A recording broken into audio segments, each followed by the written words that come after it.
Hi guys, and welcome to my vlog. It is Theatre Talk with Wayne. If you enjoyed the last video that I've done, well, I'm just going to continue with that series. So, as you know, I've done over 25 shows in the last 12 years, and I have decided to put it into a drawer. And as you can see behind me, there is a coffee jar that I'm using with all the shows that I've been in. And I took one out, and today I'm going to be talking to you about Knockout Hayfever. This was done in 2011 and was produced by Fisher Dramatic Society. If you're wanting to know about Fisher Dramatic Society, I'll probably need to do another video for that because the society does not exist anymore. Awkward conversation, isn't it? So moving on swiftly.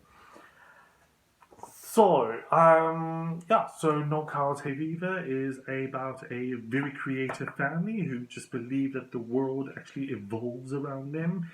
They are very creative. The mother is an actress, the father is an author, the daughter is a poet, and the son is a painter, which I was playing the son, obviously. So I was the painter. So what happens is that they don't particularly like having people in their house, so they've all decided, not knowing beknownst to anybody else, that they've actually invited someone to come to the house for tea. The problem is that because nobody else knows that the guest is coming to the house, they all suspect them of being someone else. So it was rather confusing, but I have to admit, it was the funniest play I've ever done. And hopefully in the future, if the theatre's still around, we'll maybe be able to produce it again, because that was like, what, 9 years ago? I'm sure we can do it in the next 5 to 6 years. I don't see why not. It's a very fun play. I actually should have written something down about this. So the one thing about this cast is that they were very intellectual.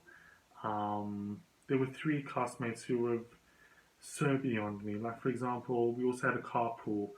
It was my dear friend Felicity, the person who played my sister, and one of the guests.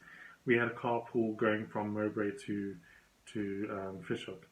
And the one time they were all speaking in Spanish, and then the other time they were all speaking in a Russian accent. It was amazing.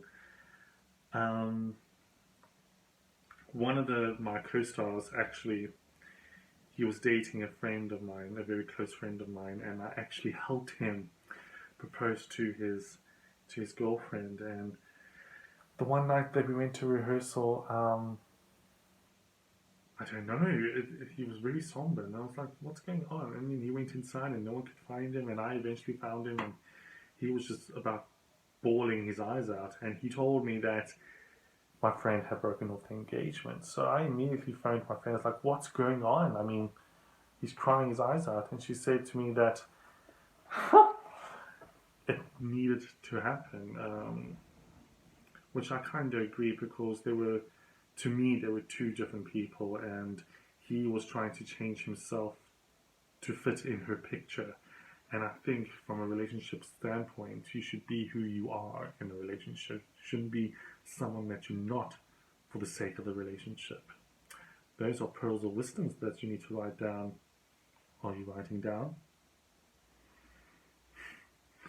I also had a friend, Felicity Burden, who unfortunately passed away in 2014. She was very funny. She was a phenomenal actress, and she kind of helped me through some stuff, because 2010 and 2011 was kind of the bad years for me, personally wise. And she was even willing to go to the doctor's appointments if I were going, and she even stole a library book for me, bless her cotton socks. Especially for someone who didn't actually have money to her name. Thought that she was very kind and thoughtful for doing something like that. So, during the run of this play, I was sick. There were two occasions, and I'm not too sure if I managed to get the medication the second week or the first week. So I was sick. I had bronchitis, and I've never had bronchitis in my life before. So that was a huge concern to me because it kind of felt like I couldn't breathe, like the sponges in my lungs, the bronchioles weren't working, and oh gosh, yes, now I remember the story. So yeah, so I was also coughing. So I'm on stage. The first the first 15 pages is basically me and my sister on stage, and then my mother comes on stage, and I happen to cough. And I coughed, and my body decided that it would block my ears, and all I could hear was the beating of my own heart, and I couldn't hear my co-stars on stage. So every time someone was saying something, I was like, this, what are they saying? I was reading their lips, saying, what the hell, what are they saying? So I knew where my cue was. That was intense, and I think that was when I passed out on my sister when I left the stage. I then got my shit together and did another scene. And the director heard what happened and he thought that he would replace me. And I said, no, no one's replacing me. I've rehearsed 3 months for this freaking role. I'm doing it myself. Yeah, so that, I think that was opening night, to be honest with you. Opening night.